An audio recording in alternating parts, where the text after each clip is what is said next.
The United States has an obligation to stand by its ally Israel. And one of the areas that it needs to stand by its ally the most is in the area of where people live. You know, in the United States, no one can tell anyone else where they should live or where they shouldn't live. So we have an obligation to make sure that in Israel, settlers can live anywhere they want to live. Anywhere that they've lawfully purchased the property, it is our obligation as a nation of laws to stand by those decisions. And it's the right of Israel to make its own determinations about its own future.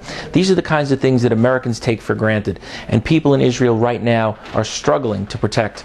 It's not right that we have to say to Israel, it's okay. That's not the way it should be. They should be free to stand up and do what they need to do in their own country. This election, which is coming up soon on November 6th for president, of course, the position of myself and 99% of religious Jews is to vote for Mitt Romney.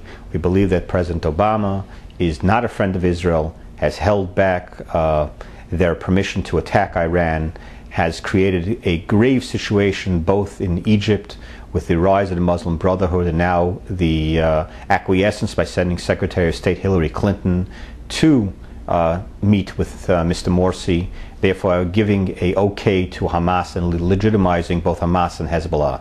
This is a great danger. Look, after 4 years of the Obama administration, we've seen our relationship with our friend and ally Israel deteriorate.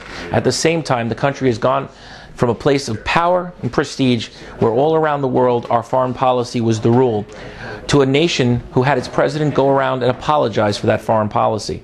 We're not safer today than we were 4 years ago. We need a Congress and a White House that's going to stand up for our allies like the State of Israel and not allow nations to fall into chaos, as we did in Egypt, where now the Muslim Brotherhood has taken over. In addition to Egypt, we have Syria, which is on the road to ruin, perhaps. We have Libya, which is teetering on the edge. And of course, we know that in Iran right now, we're concerned about missiles being constructed and nuclear bombs being built. A country like Israel has an absolute right to defend itself and should know that its allies will stand with it, no matter what the situation is. And going forward, it's our hope that the Republican Party will take back the White House, take back the Senate, and ensure that our friends and allies have our full and firm support going forward, because we're only as safe as the weakest link in that chain. And right now, the Middle East is that weak link, and we need to repair it before it does damage to the rest of the world. After the bombings in Bulgaria, in which literally hundreds of people witnessed just how bad terrorism can be, we found that Israelis across the world, people who are of Jewish ancestry, finally realize that no matter where you are, you're not safe. Now, in New York, we learned this lesson on September 11th, 2001.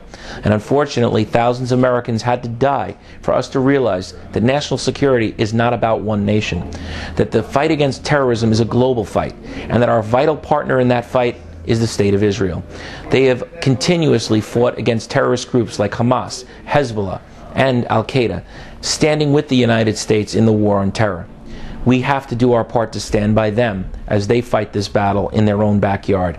Bulgaria is just one example of many of the fact that we are not safe no matter where we are in the world. So America has to stand up and say to our friends in Israel, we're with you and we'll continue to be there till the end of the fight.